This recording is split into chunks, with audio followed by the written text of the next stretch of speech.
If someone told you to walk 8,000 miles, would you do it? Sacagawea did this as a pregnant teenager. During Sacagawea's journey on the Corpse of Discovery from 1804 to 1806 in North America, she took on the responsibility of helping Lewis and Clark without having the right to consent to helping. After she was forced into helping, Lewis and Clark made a map, made discoveries about the land, and created peace with Native American tribes in the Louisiana Territory. This allowed the U.S. to make settlements in the land and trade using the waterways, but this also caused Native Americans to be violently pushed out of their land for decades. Spain and France passed the Louisiana Territory back and forth through treaties a lot. The U.S. wanted to acquire this area desperately because they wanted to trade with the waterways.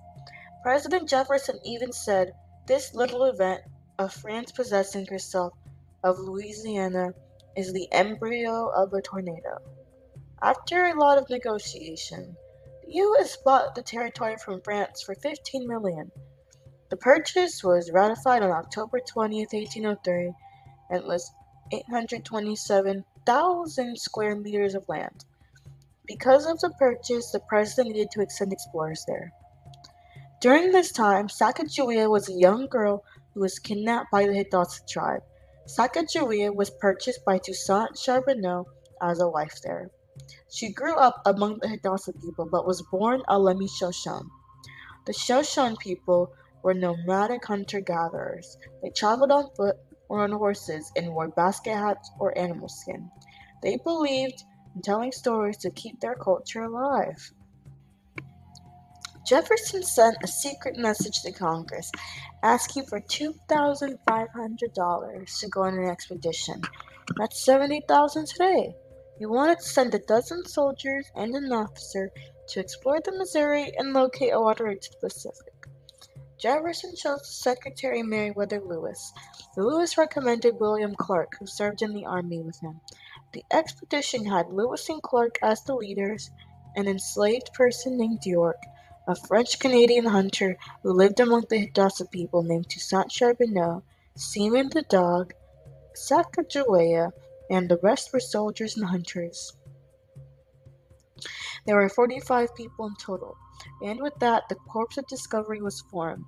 The expedition started May 14, 1804. Sacagawea was in the corps in September. Her husband was originally hired, but after it was discovered she could speak Shosha and his Basa, they brought her along. She was 16 and pregnant when the expedition started. In late winter, the Corps of Discovery needed to find a place to spend the winter. Sacagawea and York were allowed to vote on where to spend the winter. The vote came out to spending winter at Mandan Fort. The following spring was a very beautiful spring. Jean-Baptiste Charbonneau was born February 11, 1805. Jean was very special to the corps. He was nicknamed Pomp by Clark. In the summer, Clark named Pompey's pillar after him. In April, the Corps of Discovery split up. Some people went on boats to Jefferson to give results back. There were only 33 people left. In July, they divided into groups again to keep exploring. Sacagawea recognized important landmarks and chose to go through Bozeman Pass with Clark. In August, the corps needed to acquire horses. They visited the Hidatsa tribe to trade for horses. But lo and behold, the chief of the tribe was Sacagawea's brother, Kamawaya. They were apart for so many years due to their kidnapping. Obviously, this made trading much easier, and the corps got the horses. In November, they reached the Pacific. Clark was delighted. He even wrote in his journal, "Ocean in view. Oh, the joy." In March 1806, the journey was coming to an end. They had already reached the Pacific and were ready to go home. They got horses from the Nez Perce villages and headed home. The expedition was 8,000 miles long. That's driving from Dallas to Mexico City about 8 times. Sacagawea was very helpful on this expedition. She was useful as a translator, translating Shoshan to Hidatsa, so her husband could translate Hidatsa to English. She had many important skills, like being able to efficiently gather food and swim. She saved several documents during the capsize and was useful when it came to trading with other natives. She had a lot of knowledge when it came to plants and even found fennel roots to use as medicine. She was useful in ways other than just her skills. Just her presence helped. Tribes were not violent because a pregnant woman was in their group, showing that they could not be a troop sent for violence. She was very resilient, surviving illness, flash floods, food shortages, and mosquito swarms. Sacagawea and Clark had become very close during the journey. They regularly walked and talked together. Clark protected Sacagawea during a flash flood and even slept in the same tent as her husband, and her child. Sacagawea traded her precious belt to another Native American for a coat Clark wanted to give to President Jefferson. After the expedition, he regretted not directly paying Sacagawea and made up for it by paying for John's education and even adopting him after Sacagawea's early death. Sacagawea and Clark were everything to each other. Sacagawea was unknowingly responsible for the mistreatment of her people. If she didn't help, the expedition would not have gone so well, and they wouldn't have made so many discoveries. It would have been much harder to keep Native Americans out of their land, and spending money on wars with Native Americans would have made the U.S. much poorer. Westward expansion would have still continued, but it would have been much more difficult and taken longer.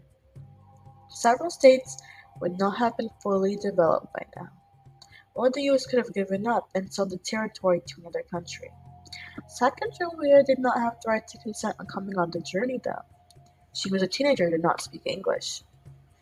She most likely did not know the full reason or even why they were going on the expedition. She only went because her white husband gave her protection, told her to come. Her husband knew fully well why they were going. After the expedition, he got a really good paying job at an American fur trading company.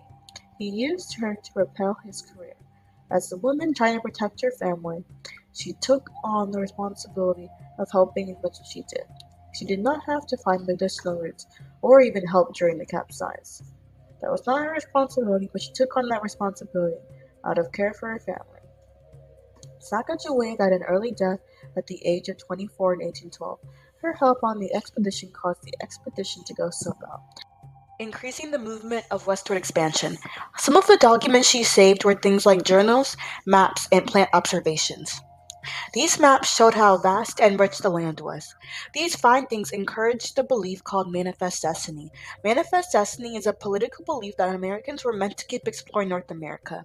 Manifest destiny was used to defend acquiring states like Texas, New Mexico, and California.